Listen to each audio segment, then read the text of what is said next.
Welcome to my channel Super Classes. I am Kumar Himesh और आज का टॉपिक चैप्टर शुरू करते हैं। पालमपुर कहानी का वीडियो का सेकंड पार्ट। फर्स्ट पार्ट हमने अपलोड किया, जिन नहीं देखा है हमारे चैनल पे देख सकते हैं। और अब सेकंड पार्ट शुरू करते हैं। आपने देखा कि एक ही ज़मीन के टुकड़े से उत्पादन बढ़ाने का एक तरीका बहुविध फसल प्रणाली है। दूसरा तरीका अधिक उपज के लिए खेती में आधुनिक कृषि विधियों का प्रयोग करना। आपने देखा कि पिछले भाग में जमीन के टुकड़े से उत्पादन बढ़ाने की एक तरह बहुविध फसल प्रणाली है। अब बहुविध फसल प्रणाली किसे कहते हैं, ये भी मैंने आपको फर्स्ट पार्ट में बताया था कि एक ही भूमि पर एक वर्ष में एक से अधिक फसल पैदा करना बहुविध फसल प्रणाली कहते हैं। और दूसरा तरीका क्या है, अधिक उपज के लिए खेती में आधुनिक कृषि विधियों का प्रयोग करते हैं। उपज को भूमि किसी टुकड़े में एक ही मौसम में पैदा की गई फसल के रूप में मापा जाता है। 1960 के दशक के मध्य तक खेती में पारंपरिक बीजों का प्रयोग किया जाता है। 1960 का जो दशक था उसके बीच तक खेती में पारंपरिक बीजों का ही प्रयोग होता था, जिनकी उपज अपेक्षाकृत कम थी, जिनके अगर उनके किसान जितनी अपेक्षा करते थे उतनी उपज होती नहीं थी। अगर किसान 10 क्विंटल अपेक्षा करते थे तो 6 क्विंटल 8 क्विंटल होती गेहूं का उत्पादन होता था। परंपरागत बीजों को कम सिंचाई की आवश्यकता होती है। परंपरागत जो बीज होते हैं उसको सिंचाई की आवश्यकता कम होती है। किसान उर्वरकों के रूप में गाय के गोबर या दूसरी प्राकृतिक खाद का प्रयोग करते थे। उस वक्त किसान उर्वरकों के रूप में गाय का गोबर लेते थे या दूसरा प्राकृतिक खाद लेते थे। यह सब किसानों के पास तत्काल ही उपलब्ध थे, उन्हें इनको खरीदना नहीं पड़ता था, क्योंकि ये सब चीज़ तो हम रेगुलरली मिल ही जाती है, तो ये किसानों के पास तत्काल उपलब्ध है, उनको इसके लिए कोई पैसा देना नहीं पड़ता था। 1960 के दशक के अंत में हरित क्रांति ने भारतीय किसानों को अधिक उपज देने वाले बीजों HYV के द्वारा गेहूं और चावल खेती करने के तरीके सिखाए। इसमें अंडरलाइन हाईलाइट किया है। आप इससे भी क्वेश्चन आ सकता है कि हरित क्रांति कब हुई थी, तो 1960 में आप लिख सकते हैं। अधिक उपज देने वाले बीजों क्या नाम था, HYV के द्वारा गेहूं और चावल खेती करने के तरीके सिखाएं। परंपरागत बीजों की तुलना में HYV बीजों से एक ही पौधे से ज़्यादा मात्रा में अनाज पैदा होने की आशा थी। इसके परिणाम स्वरूप जमीन के उसे टुकड़े में पहले की अपेक्षा कहीं अधिक अनाज की मात्रा पैदा होने लगी।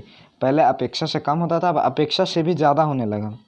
यद्यपि अति उपज प्रजातियों वाले बीजों से अधिकतम उपज पाने के लिए बहुत ज़्यादा पानी तथा रासायनिक खाद और कीटनाशकों की ज़रूरत थी। जो ज़्यादा उपज देने वाले HYV बीज होते थे उनमें अधिक उपज देने के लिए बहुत ज़्यादा पानी चाहिए होती थी, रासायनिक खाद चाहिए होते थे, कीटनाशक की जरूरत थी, और रासायनिक खाद और कीटनाशक हानिकारक होते हैं। अधिक उपज केवल अति उपज प्रजाति वाले सिंचाई, रासायनिक उर्वरक और कीटनाशक आदि के संयोजन से संबंधित थी। अधिक उपज जो थी वो केवल HYV बीज, सिंचाई, ज़्यादा पानी, रासायनिक उर्वरक चाहिए और कीटनाशकों के संयोजन से संबंधित है। वो जब मिलेंगे तभी बढ़िया से अच्छा उत्पादन होगा। भारत में पंजाब, हरियाणा और पश्चिमी उत्तर प्रदेश के किसानों ने खेती के आधुनिक तरीकों का सबसे पहले प्रयोग किया है। इसको भी हाईलाइट किया है मैंने। अभी आप देखिए, क्वेश्चन इससे भी आ सकता है कि हरित क्रांति के वक्त भारत में किन राज्यों के किसानों ने सबसे पहले आधुनिक कृषि के तकनीकों का प्रयोग किया था। पहला तो इसका आंसर हो जाएगा भारत ने पंजाब, हरियाणा और पश्चिमी उत्तर प्रदेश किसानों ने खेती के आधुनिक तरीकों का सबसे पहले प्रयोग किया। ठीक, इन क्षेत्रों में किसानों ने खेती में सिंचाई के लिए नलकूप और HYV बीजों, रासायनिक उर्वरक तथा कीटनाशकों का प्रयोग किया। इसकी खेती में सिंचाई के लिए किसान नलकूप लगाए, HYV बीज का प्रयोग किया, रासायनिक उर्वरक का प्रयोग किया, कीटनाशकों का प्रयोग किया। उनमें से कुछ ने ट्रैक्टर खरीद ली और फसल उगाने के लिए मशीन भी खरीद ली, हार्वेस्टर, जिसने जुताई और कटाई काम को तेज कर दिया। उन्हें इनसे गेहूं की ज़्यादा पैदावार प्राप्त हुई। पालमपुर में देखिए, पालमपुर आ गया। पालमपुर में परंपरागत बीजों से गेहूं की उपज 1300 किलोग्राम 1300 किलोग्राम प्रति हेक्टेयर थी। 1 हेक्टर में 1300 किलोग्राम गेहूं उगता था। HYV बीजों से उपज 3200 किलोग्राम प्रति हेक्टर तक पहुंच गई। गेहूं का उत्पादन बहुत अधिक वृद्धि हुई। किसानों के पास बाजार में बेचने के लिए अब अधिशेष गेहूं की काफी मात्रा उपलब्ध थी। तो आप इसमें देख सकते हैं कि कितनी बड़ी वृद्धि हुई, 1300 किलोग्राम से सीधे 3200 किलोग्राम, यानी दुगने से भी अधिक, बहुत अधिक वृद्धि हुई है।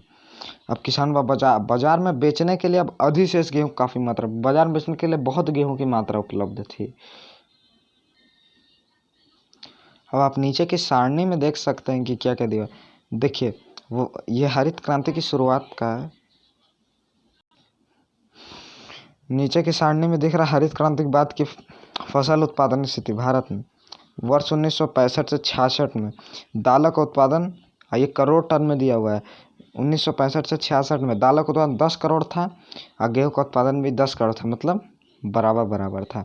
अब 1970 में देखिए हरित क्रांति जब पूरे भारत में फैल गई, 1970 से 1971 के बीच दाल का उत्पादन 12 करोड़ टन, गेहूं का उत्पादन 24 करोड़ टन, मतलब दाल से दोगुना हो गया गेहूं का उत्पादन। गेहूं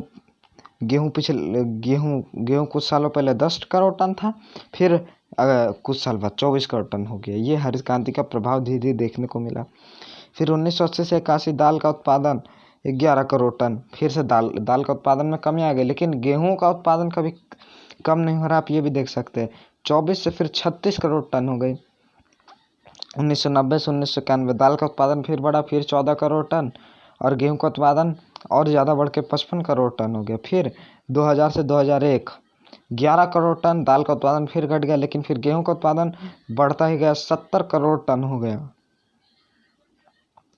2010 से 2011 तक दाल का उत्पादन बढ़ा, 18 करोड़ टन हुआ, और गेहूं का उत्पादन 87 करोड़ टन हो गया। 2012 में भी 2012 से 13 में भी दाल का उत्पादन 18 करोड़ टन रहा, लेकिन गेहूं का उत्पादन 94 करोड़ टन हो गया। 2013 से 2014 तक दालों का उत्पादन 19 करोड़ टन रहा, लेकिन गेहूं का उत्पादन 96 करोड़ टन हो गया। 2014 से 15 तक दाल का उत्पादन 17 करोड़ टन था, लेकिन गेहूं का उत्पादन इस वर्ष में थोड़ा सा घट कर 87 करोड़ टन हो गया। 2015-16 में ये दाल का उत्पादन 17 करोड़ टन था, जो कुछ साल पहले ही था अब, लेकिन गेहूं का उत्पादन 87 से फिर 94 करोड़ टन पर पहुंच गया। 2016-17 तक दाल का उत्पादन 23 करोड़ टन था, लेकिन गेहूं का उत्पादन 99 करोड़ टन हो गया। 17-18 में दाल का उत्पादन 24 करोड़ टन था, गेहूं का उत्पादन 97 करोड़ टन हो गया। तो ये जो चार्ट दिखा है, आपने इसमें कुछ आइडेंटिफाई किया? इसमें हरित क्रांति से ज़्यादा लाभ किसे हुआ? दाल को तो हुआ ज़्यादा, मतलब हुआ नहीं। गेहूं का आप देखिए बहुत ज़्यादा लाभ हुआ है, 10, 24, 36, 55, 70, 87, 94, 96, सिर्फ एक बार 96, 87 था, उसके बाद गेहूं की उत्पादन बढ़ती ही गई। तो हरित क्रांति सबसे ज़्यादा फायदा इस मुताबिक गेहूं को मिला। तीसरा टॉपिक है, क्या भूमि यह धारण कर पाएगी? भूमि एक प्राकृतिक संसाधन, मैंने आपको बताया था ना पिछले वीडियो में, भूमि एक प्राकृतिक संसाधन है, अतः इसका सावधानीपूर्वक प्रयोग करने की जरूरत है, सावधानीपूर्वक इसका उपयोग करना है। वैज्ञानिक रिपोर्टों से संकेत मिलता है खेती की आधुनिक कृषि विधान प्राकृतिक संसाधन का अति उपयोग किया। वैज्ञानिक रिपोर्टों से संकेत मिलता है कि खेती का जो आधुनिक कृषि विधि था ना, उससे प्राकृतिक संसाधन का आधार का जो बहुत ज़्यादा उपयोग किया है। उनके क्षेत्रों में हरित क्रांति के कारण उर्वरकों के अधिक प्रयोग से मिट्टी की उर्वरता कम हो गई है। अनेक क्षेत्रों में हरित क्रांति के कारण जो उर्वरक डाल जाते थे, उससे मिट्टी की उर्वरता कम हो गई है। इसके अतिरिक्त नलकूप सिंचाई के कारण भूमि जल के स्तर प्रयोग से भौम जल स्तर भी कम हो गया। नलकूप जितने ज़्यादा सिंचाई ज़्यादा पानी ले रहा है, तो भूमि का जो भौम जल स्तर है वो भी कम हो गया। मिट्टी के नीचे जो जल है, भूमि के नीचे मिट्टी की उर्वरता और भौम जल जैसे पर्यावरणीय संसाधन कई वर्षों में बनते हैं। ये मिट्टी की उर्वरता और भौम जल जैसे संसाधन ये 1-2 साल में नहीं बनते, इसमें कई वर्ष लग जाते हैं। एक बार नष्ट होने के बाद उन्हें पुनर्जीवित करना बहुत कठिन है। कृषि का भावी विकास सुनिश्चित करने के लिए हमें पर्यावरण की देखभाल करनी चाहिए। पालमपुर के किसानों में भूमि किस प्रकार वितरित है? आपने यह जान लिया होगा खेती के लिए भूमि कितनी महत्वपूर्ण है। दुर्भाग्यवश खेती के काम में लगे सभी लोगों के पास खेती के लिए पर्याप्त भूमि नहीं है।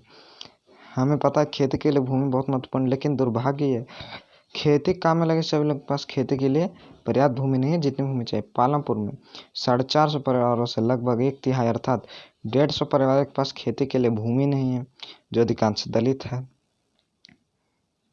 बाकी परिवारों में से 240 पर जिनके पास भूमि है 2 हेक्टेयर से कम क्षेत्रफल वाले छोटे भूमि के टुकड़ों पर खेती करते हैं। भूमि के ऐसे टुकड़ा खेती करने से किसानों को परिवारों की पर्याप्त आमदनी नहीं होती। बाकी परिवार जो बचे 240 हैं उनके पास 2 हेक्टेयर से कम क्षेत्रफल वाली भूमि है, जिसमें से परिवार को पर्याप्त आमदनी ही नहीं होती है। आइए बुक का अगला टॉपिक पढ़ते हैं। श्रम की व्यवस्था कौन करेगा। भूमि के पश्चात श्रम उत्पादन का दूसरा आवश्यक कारक है। 4 साधन बताए थे ना, भूमि, श्रम, पूंजी तथा मानव पूंजी। दूसरा सबसे आवश्यक काम तो श्रम ही है। खेती में बहुत ज़्यादा परिश्रम की आवश्यकता है। खेती कोई आराम का काम तो है नहीं, इसमें परिश्रम ज़्यादा लगता है। छोटे किसान अपने परिवारों के साथ अपने खेतों में स्वयं काम करते हैं।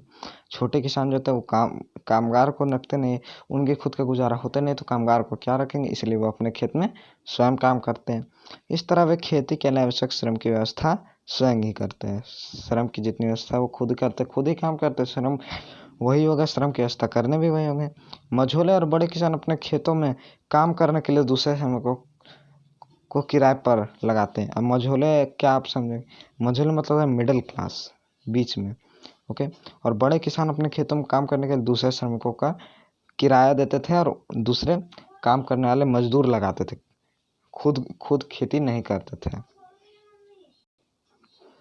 पालमपुर गांव के 2 निर्धन व्यक्ति मजदूरों का ये जो बातचीत है दिया हुआ आपके बुक में, नाम है डाला और रामकली। अब ये क्या कर रहे हैं, चलिए पढ़ते हैं। डाला कहता है, आजकल काम मिलना कठिन है, केवल बड़े किसान ही हमें रखते हैं और वह भी बहुत कम दिनों के लिए। डाला कह रहा काम मिलना तो कठिन है और केवल बड़े किसान ही रखते हैं, गांव में ज़्यादा बड़े किसान है भी नहीं, अब बहुत कम दिनों के लिए रखते हैं। फिर रामकली के, घनश्याम एक बड़ा किसान है, उसने अभी एक हार्वेस्टर खरीदा, इसलिए इस वर्ष कटाई के मौसम में हमें और भी कम काम मिलेगा। पिछले वर्ष मैंने पूरे वर्ष में 5 माह से भी कम समय का। घनश्याम जो एक बड़ा किसान है उसने अभी एक हार्वेस्टर खरीद लिया, इसलिए अब हार्वेस्टर खरीद लिया तो कटाई काम के लिए मजदूरों की ज़रूरत तो है नहीं, इसीलिए वो काम तो मशीन करेगी। मजदूर तो बेरोजगार हो गए। अब पिछले वर्ष इसने सिर्फ 12 महीनों में सिर्फ 5 महीने ही काम किया था। फिर से हम बोलते, हमारे पास जुताई के लिए ट्रैक्टर, कटाई के लिए हार्वेस्टर तथा गहाई के लिए थ्रेसर है। यहाँ तक कि खरपतवार को साफ करने के लिए कुछ किसान खरपतवार नाशकों को छिड़कते हैं। वो रामकली बोलते, इस वर्ष मुझे रायगंज में ईंट भट्टे पर काम की तलाश करनी पड़ेगी। रामकली बोलते, रायगंज में जो उससे 3 किलोमीटर दूर गांव था ना रायगंज, वहाँ ईंट भट्टे पर रामकली काम की तलाश करनी पड़ेगी, यह बोल रही है। अब डाला कहता है, मुझे स्थानीय साहूकार को 2000 रुपये देने हैं। मैंने पिछले गर्मियों में 1000 रुपये लिए थे, जब खेतों में काम नहीं था। मैं इसे कैसे चुकता कर पाऊंगा। मैं 2 वक्त के भोजन के लिए भी कठिनाई से कमाता हूँ। जब कोई 2 वक्त के भोजन के लिए कठिनाई से कमाता है तो वो 2000 रुपये कर्ज कहाँ से देगा। मेरी स्थिति, फिर रामकली कहती है, मेरी स्थिति भी ज़्यादा अच्छी नहीं है। पिछले कर्ज के कारण साहूकार ने मुझे ऋण देने से मना कर देते हैं। फसल पर कोई अधिकार नहीं होता। खेतों में काम करने के लिए श्रमिक या तो भूमिहीन परिवारों से आते हैं या बहुत छोटे प्लाटों में खेती करने वाले परिवारों से आते हैं। खेती में काम करने वाले श्रमिकों का उगाई गई फसल पर कोई अधिकार नहीं होता जैसा किसानों का होता, बल्कि जैसे भूमिहीन मजदूर है, दूसरे के खेत में काम किया तो उसके फसल पर उसका अधिकार थोड़ी है, जिसका भूमि है उसी का अधिकार होगा। अब किसान जिसके पास भूमि है उसके फसल पे तो उसी का अधिकार ही होता है, बल्कि उन्हें उन किसानों द्वारा मजदूरी मिलती जिनके लिए वे काम करते हैं। मजदूरी नगद या वस्तु जैसे अनाज के रूप में हो सकती है। मजदूरी मिलती तो नगद या पैसा मिलता है, या वस्तु को मिलती, अनाज मिल जाती। कभी कभी श्रमिकों को भोजन भी मिल जाता है, मजदूरी एक क्षेत्र या से दूसरे क्षेत्र, एक फसल से दूसरी फसल और खेत में एक से दूसरे कृषि कार्य जैसे बुआई और कटाई के लिए अलग अलग होती है। मजदूरी जो होती है एक क्षेत्र दूसरे क्षेत्र अलग अलग जगह अलग अलग फसल और दूसरे कृषि कार्य बुआई और कटाई के लिए अलग अलग तय होती है। रोजगार की अवधि में भी काफ़ी भिन्नताएं होती है। खेत में काम करने वाले श्रम या तो दैनिक मजदूरी के आधार पर कार्य करते हैं या उन्हें कार्य विशेष जैसे कटाई या पूरे साल के लिए काम पर रखा जाता है। डाला पालमपुर में दैनिक मजदूरी पर काम करने वाला एक भूमिहीन श्रमिक है। इसका मतलब है उसे लगातार काम ढूंढते रहना पड़ता है। डाला अभी मैंने बताया ना, ऊपर उसके बातचीत चल रही थी रामकली से। भूमिहीन श्रमिक है, ये उसे लगातार काम ढूंढना पड़ता है। सरकार द्वारा खेतों में काम करने वाले श्रमिकों के लिए एक दिन का न्यूनतम मूल्य 300 रुपया मार्च 2017 में निर्धारित किया गया था। सरकार द्वारा जो है खेतों में जो काम करने वाले श्रमिक होते हैं ना, उनके लिए एक दिन का कम से कम 300 रुपया मजदूरी तय किया, यानी 300 रुपये कम से कम देना ही है। 300 रुपये तय की गई है, लेकिन डाला को मात्र 160 रुपये मिलते हैं, लगभग आधा आधी ही मिलता है। पालमपुर में खेती हर श्रमिकों में बहुत ज़्यादा स्पर्धा है, इसलिए लोग कम वेतन में भी काम करने को सहमत हो जाते हैं। अच्छा, अब आप एक डेफिनेशन नोट कर लो। डेफिनेशन है खेतीहर मजदूर किसे कहते हैं, लिख लिया। अब इसका आंसर लिखेंगे, ये भी क्वेश्चन पूछ सकता है खेतीहर मजदूर किसे कहते हैं। इसका आंसर होगा दूसरों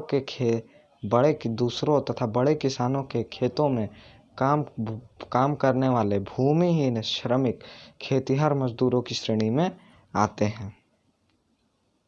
पालमपुर में खेतीहर श्रमिकों में बहुत ज़्यादा स्पर्धा है। पालमपुर में खेतीहर मजदूर बहुत ज़्यादा है, इसलिए लोग कम वेतन में भी काम करने के साथ कम वेतन में भी सहमत हो जा रहे हैं।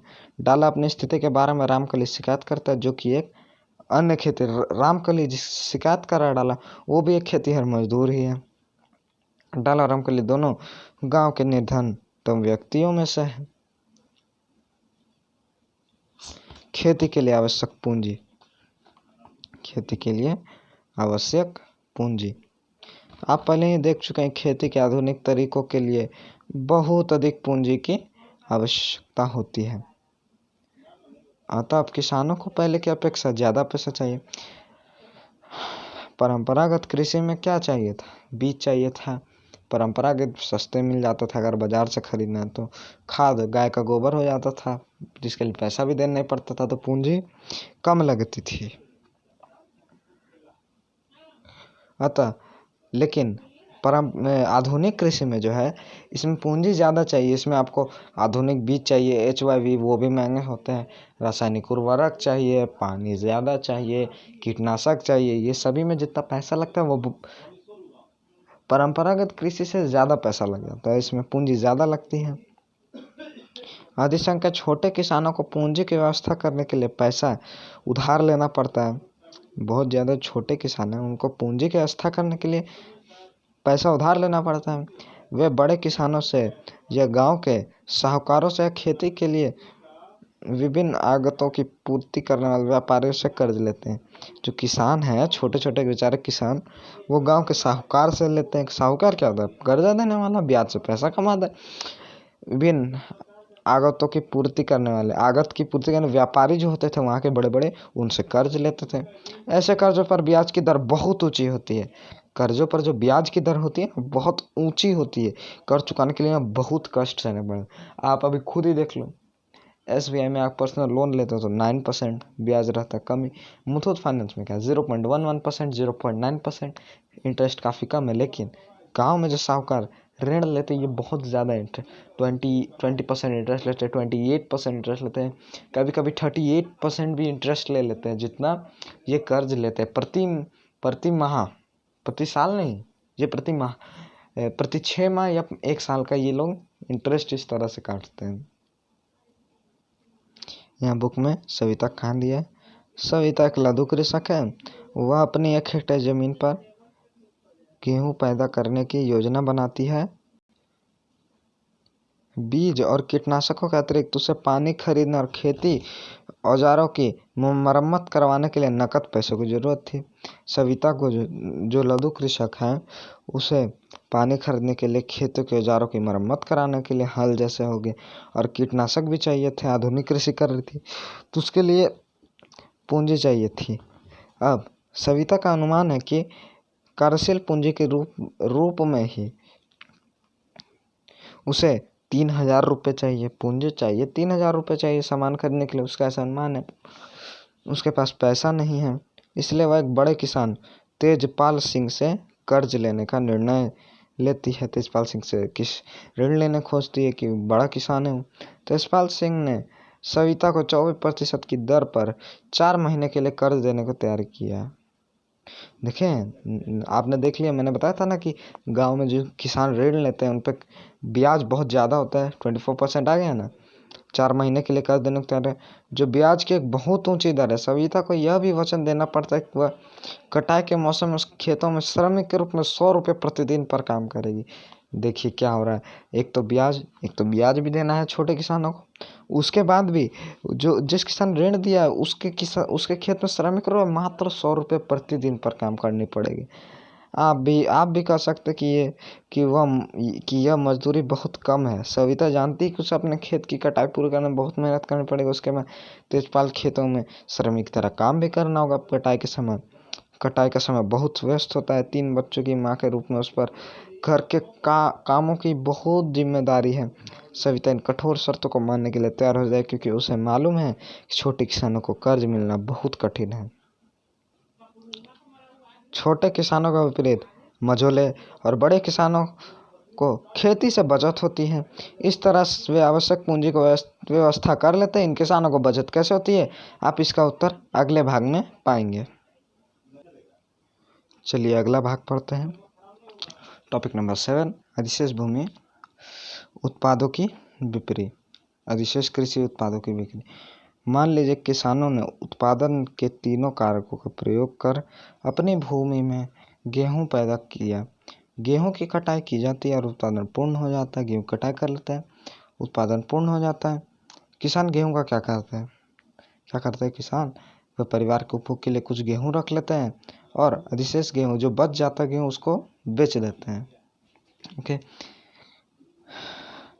सविता और गोविंद के बेटों जैसे छोटे किसानों के पास बहुत कम अधिशेष गेहूं होता है। मतलब इस अधिशेष गेहूं मतलब क्या है, सविता और गोविंद जैसे ये लोग पालमपुर के छोटे किसान हैं। अधिशेष गेहूं क्या मतलब, इन्होंने जितना गेहूं उपजाया अपने परिवार के लिए बहुत थोड़ा सा ही रखा, बेचने के लिए बहुत कम बचा है, क्योंकि उनका कुल उत्पादन ही बहुत कम होता है। तथा इसमें से एक बड़ा भाग वे परिवार की आवश्यकताओं के लिए रख लेते, एक बड़ा भाग ये परिवार की आवश्यकता के लिए भी रख लेते। इसलिए मझोले और बड़े किसान ही बाजार में गेहूं की पूर्ति करते हैं। चित्र 1.1 में आप गेहूं से लदी बाजार जाती बैलगाड़ी देख सकते हैं। बाजार में व्यापारी गेहूं खरीद कर उसे आगे कस्बों और शहरों के दुकानदारों को बेच देते हैं। 1.1 में आपने फर्स्ट पेज में ही देखा था, उसमें था। अगला, एक बड़े किसान तेजपाल सिंह को अपनी समस्त भूमि से 350 क्विंटल अधिशेष गेहूं प्राप्त होता है। 350। ये बड़ा किसान जिसने, तेजपाल सिंह कौन था, जिसने सविता नाम के लघु कृषक को ऋण दिया था, इसे आपने याद है। अपने समय में 350 क्विंटल अधिशेष, 350 में सिर्फ अधिशेष गेहूं, मतलब वो अपने परिवार की आवश्यकता भर रख लिया। 350 क्विंटल उसमें से बेचने के लिए ही बचा है, को रायगंज के बाजार में बेच देता है और अच्छी कमाई करता है। मैंने बताया ना, पालमपुर से 3 किलोमीटर दूर मंडी थी जहाँ किसान अपने गेहूं के अधिक उत्पादन को बेचते थे, तो वो रायगंज के बाजार में गेहूं का उत्पादन बेच देता है और अच्छी कमाई कर लेता है। तेजपाल सिंह इस कमाई का क्या करता है, पिछले वर्ष तेजपाल सिंह ने अधिकांश पैसा बैंक के अपने खाते में जमा कर दिया। जो कमाई उसे बैंक खाते में डाल दिया। बाद में उसने इस पैसे का उपयोग सविता से किसानों को कर्ज देने में किया, जिन्हें कर्ज की आवश्यकता थी। थोड़ा पैसा बैंक में डाल दिया, बाकी पैसा छोटे किसानों को कर्ज में दे दिया। उसने बचत का उपयोग अगले मौसम की खेती के लिए, जो उसमें से थोड़ा बच जाता था उससे अगले मौसम खेती के लिए कार्यशील पूंजी की व्यवस्था करने में लगा दिया। इस वर्ष तेजपाल सिंह बचत पैसों से एक और ट्रैक्टर खरीदने की योजना बना रहा है। दूसरे ट्रैक्टर से उसकी स्थिर पूंजी में वृद्धि हो जाएगी। इस वर्ष जो है तेजपाल सिंह को फायदा ज़्यादा है, इसलिए वो एक और ट्रैक्टर खरीदने को रहे हैं, तो इससे उसकी स्थायी पूंजी में वृद्धि हो जाएगी। तेजपाल सिंह की भांति दूसरे बड़े और मझोले किसान भी खेती का विशेष कृषि उत्पादों को बेचते हैं। कमाई के एक भाग को अगले मौसम के लिए पूंजी की व्यवस्था के लिए बचा कर रखा था। इस तरह वे अपनी खेती के लिए पूंजी की व्यवस्था अपनी ही बचतों से कर लेते हैं। कुछ किसान बचत का उपयोग पशु, ट्रक आदि खरीदने का अथवा दुकान खोलने का करते। कुछ किसान जो है ना, बचत जो चीज़ बच जाती है, जो पैसे बच जाते हैं, उसका पशु खरीद लेते हैं, गाय बैल खरीद लेते हैं, ट्रक खरीद लेते हैं या कुछ और खरीद लेते हैं। स्थायी पूंजी, कार्यशील पूंजी जो भी होता है, जैसे कि हम देखेंगे इन सबको गैर कृषि कार्यों के लिए पूंजी कहते हैं। बाकी जो ट्रक खरीदते हैं, पशु खरीदते हैं, इसमें खेती करना नहीं है, वो गैर कृषि कार्य। ये सब में तो खेती करना नहीं, तो इसे गैर कृषि कार्य के लिए जो पूंजी कहते हैं उसे गैर कृषि कार्य के लिए पूंजी कहते हैं। जो पूंजी गैर कृषि कार्यों के लिए लगाते हैं। पालमपुर में गैर कृषि के ना, हमने देखा कि पालमपुर में खेती ही प्रमुख उत्पादन की। अब हम कुछ गैर कृषि उत्पादन के लाभ पर विचार करेंगे। पालमपुर में काम करने पर 25% लोग कृषि के अतिरिक्त अन्य कार्य। हमने देखा कि चैप्टर में हमने देखा कि पालमपुर में खेती जो है वही प्रमुख उत्पादन क्रिया है। अब हमने कुछ गैर कृषि उत्पादन क्रियाओं पर विचार करेंगे, देखेंगे क्या है। पालमपुर में काम करने वाले 25% लोग कृषि के अतिरिक्त अन्य कार्य करते हैं। मतलब 75% हो गया कृषि, बाकी बचे 25% गैर कृषि कार्य करते हैं। पहला डेयरी, अन्य प्रचलित क्रिया। डेयरी, पालमपुर के कई परिवारों में डेयरी एक प्रचलित क्रिया है। ये बहुत फेमस क्रिया है। लोग अपने भैंसों को कई तरह की घास और बरसात के मौसम में उगने वाली ज्वार और बाजरा चरी खिलाते हैं। पालमपुर में जो परिवार डेयरी चलाते हैं वो अपने भैंसों को कई प्रकार की घास खिलाते हैं, बरसात मौसम में उगने वाली ज्वार बाजरा खिलाते हैं। दूध को निकट के बड़े गाँव रायगंज में बेचा जाता है। दूध को जो बड़े निकट के 3 किलोमीटर दूर जो गाँव है ना, रायगंज, जहाँ मंडी लगती है, वहाँ बेच दिया जाता है।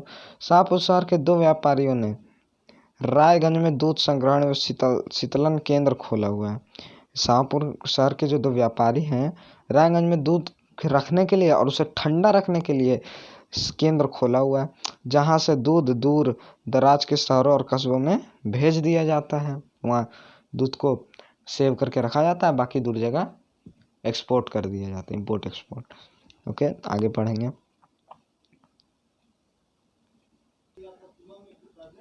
पालमपुर में लघु स्तरीय विनिर्माण का एक उदाहरण। इस समय पालमपुर में 50 से कम लोग विनिर्माण कार्यों में लगे। पालमपुर की जितनी आबादी है उसमें से 50 से कम लोग भी विनिर्माण कार्य में लगे हैं। शहरों और कस्बों में बड़ी फैक्ट्रियों में होने वाली विनिर्माण के विपरीत पालमपुर विनिर्माण में बहुत सरल उत्पादन इंधन प्रयोग होता है, सबसे छोटे पैमाने पर ही किया जाता है। विनिर्माण कार्य पारिवारिक श्रम की सहायता से अधिकतर घरों या खेतों में किया जाता है। श्रमिकों को कभी कभारी किराए पर लिया जाता है। मिश्री लाल क्या नहीं, मिश्री लाल ने एक गन्ना पेरने वाली एक मशीन खरीदी जो बिजली से चलती है और उसे अपने खेत में लगा। पहले गन्नों को पेरने का काम बैलों की मदद से किया जाता था, पर अब लोग इस मशीनों से करना पसंद करते हैं। मिश्री दूसरे किसानों से भी गन्ना खरीद कर उससे गुड़ बनाता है और गुड़ को फिर शाहपुर के व्यापारी को बेच देता है। इस प्रक्रिया में मिश्री लाल थोड़ा लाभ कमा लेता है। करीम ने गांव में कंप्यूटर केंद्र खोला है। ये देखिए, हाल के वर्षों में कई विद्यार्थी शाहपुर शहर के कॉलेज जाने लगे। करीम ने देखा है गांव में कई छात्र शहर कंप्यूटर कक्षाओं में जाते हैं, मतलब दूर जाना पड़ता है। गांव में 2 महिलाओं के पास कंप्यूटर अनुप्रयोग में डिग्री थी। गांव में जो 2 महिलाएं थी उन्हें उस कंप्यूटर के चलाने में डिग्री थी। उसने उन्हें काम पर लगाने का निश्चय कर लिया। उसने कंप्यूटर खरीदे और अपने घर में बाजार की और खुले बाहर कमरे में कक्षाएं प्रारंभ कर दी। हाई स्कूल के छात्रों ने पर्याप्त संख्या में इन कक्षाओं में आना प्रारंभ कर दिया। ठीक है, इतना पढ़ लिया। पालमपुर के जो दुकानदार है, ये एक और गैर कृषि क्रिया है। पालमपुर में ज़्यादा लोग व्यापार वस्तु विनिमय नहीं करते, व्यापार नहीं करते। पालमपुर के व्यापारी वे दुकानदार है शहरों के थोक बाजारों से कई प्रकार वस्तुएं खरीदते और उन्हें गाँव में लाकर बेचते हैं। पालमपुर में जो व्यापार नहीं करते हैं, है ना, वो लोग दूध शहरों से थोक में खरीद लेते हैं, ज़्यादा माल में होलसेल में खरीद लेते हैं, कम में मिल जाता है उन्हें, गाँव में लाकर थोड़ा ज़्यादा दाम में बेच देता है। आप देखेंगे गाँव में छोटे जनरल स्टोरों में चावल, गेहूँ, चाय, तेल, बिस्कुट, साबुन, दूध, पेस्ट, बैटरी, मोमबत्तियाँ, कापियाँ, पेन, पेंसिल, यहाँ तक कि कुछ कपड़े भी बिकते हैं। कुछ परिवार ने जिनके घर बस स्टैंड के निकट हैं, अपने घर के एक भाग में छोटी दुकान खुली हुई खाने की चीज़ें बेचते हैं। परिवहन तेजी से विकसित होता एक क्षेत्र। परिवहन ट्रांसपोर्टेशन ये भी एक विकसित हो रहा है तेजी। पालमपुर रायगंज के बीच सड़क पर कई प्रकार के वाहन चलते हैं। मैंने बताया ना, रिक्शा वाले, तांगा वाले, जीप, ट्रैक्टर, ट्रक ड्राइवर, सब परंपरागत बैलगाड़ी और दूसरी गाड़ियाँ चलने वाले वे लोग हैं जो परिवहन सेवाओं में शामिल है। परिवहन की सेवाओं में शामिल है ये लोग जो चलाते हैं ना गाड़ियाँ, ये लोग परिवहन की सेवा देते हैं। वे लोगों और वस्तुओं को एक जगह से दूसरी जगह पहुंचाते हैं और इसके बदले में उन्हें पैसे मिलते हैं। गत कई वर्षों में परिवहन से जुड़े लोगों की संख्या बहुत बढ़ गई है। किशोर की कहानी। किशोर एक खेतिहर मजदूर है। अन्य ऐसे श्रमिकों की भांति किशोर को अपनी मजदूरी से अपने घर परिवार के आवश्यकता पूरी करने में कठिनाई होती थी। कुछ वर्ष पहले किशोर ने बैंक से कर्ज लिया था। यह एक सरकारी कार्यक्रम के अंतर्गत था जिसमें भूमिहीन निर्धन परिवार को सस्ते कर्ज दिए जा रहे थे। किशोर ने इस पैसे से एक भैंस खरीदी। अब वह भैंस का दूध बेचता है अब उसने अपनी भैंस गाड़ी बना ली, जिसमें वह कई प्रकार के सामान ले जाता है। सप्ताह में एक दिन वह गंगा के किनारे से कुम्हार के लिए मिट्टी लेकर आता है, या कभी कभी वह गुड़ अथवा अन्य वस्तुओं को लेकर शाहपुर जाता है। हर एक महीने उसे परिवहन संबंधित कोई न कोई काम मिल ही जाता है। परिणाम से किशोर पिछले वर्ष तल में अब अधिक कमाने लगा है।